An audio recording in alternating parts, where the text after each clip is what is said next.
1 action.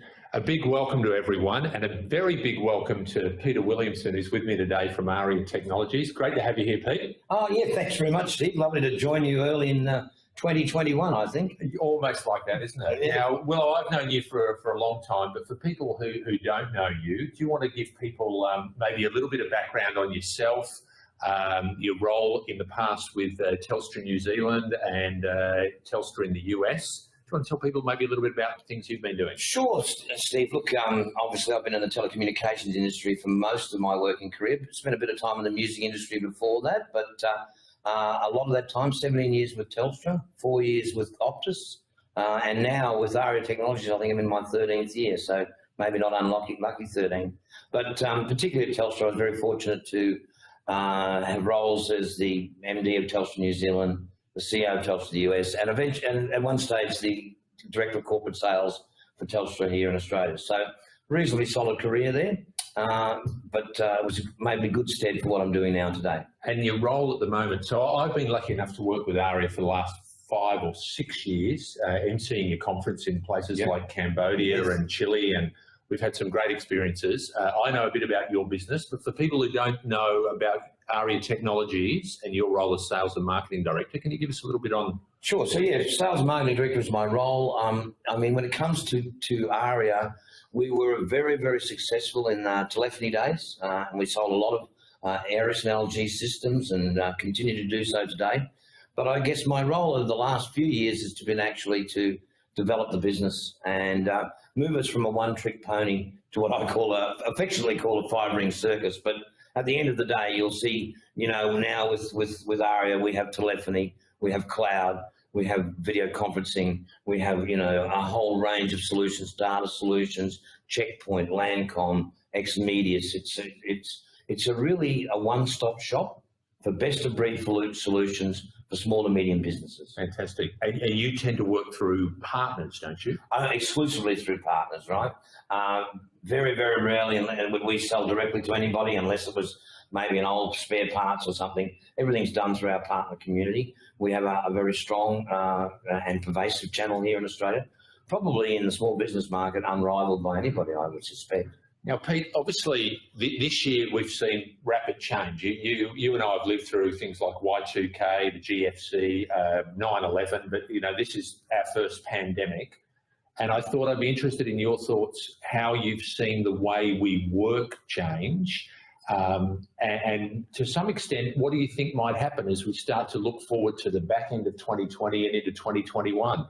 Gee, that's the $64,000 question, isn't it? Because you know, I hear a lot of stories about or you know, tales around what the pandemic has caused and how certain businesses have reacted to them.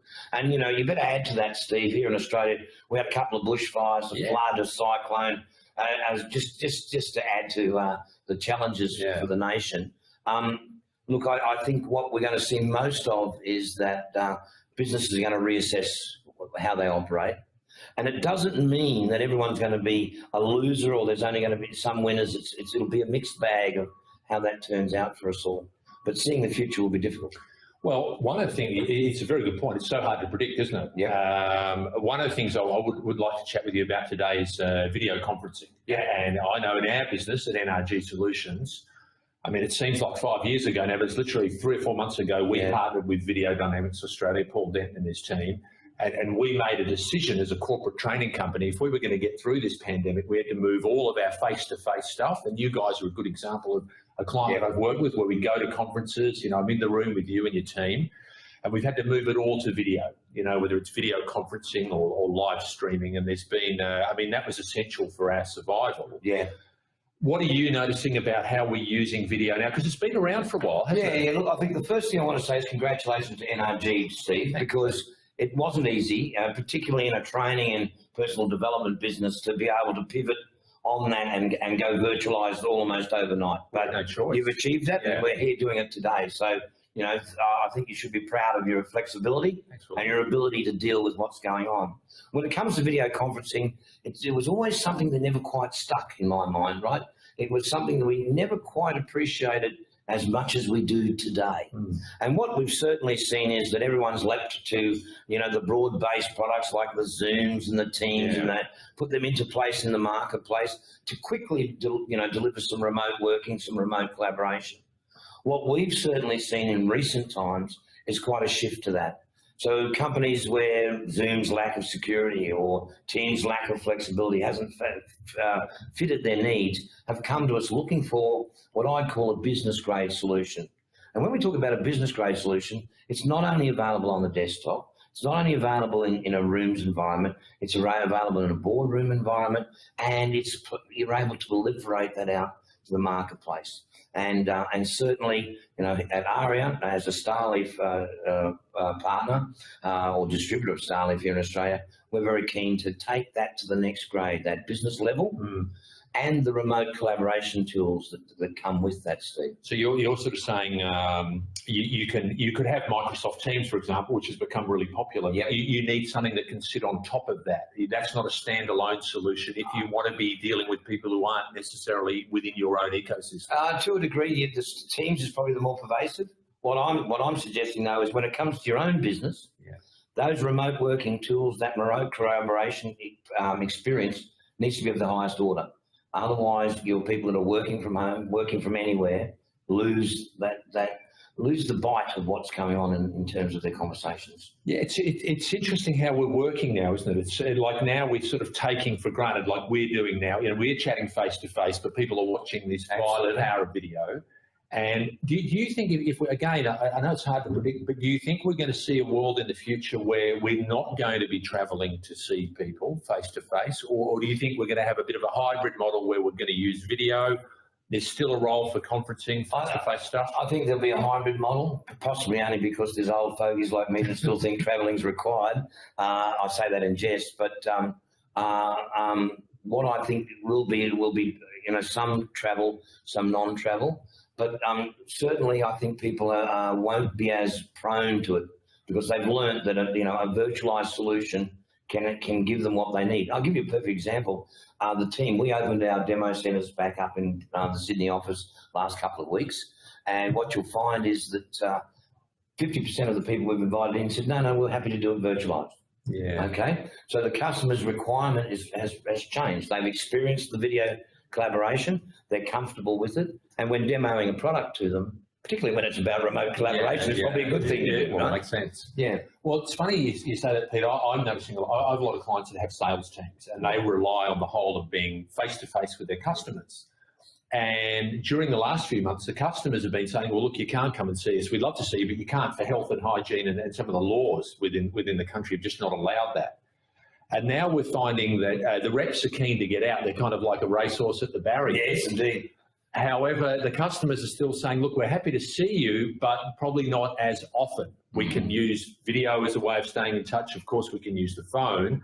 But when you do come and see us, it needs to be a little more special than it was in the past. And I thought, if we look at the way people are selling now, will we need to change our sales skills? Are we going to have to be more adept, more nimble?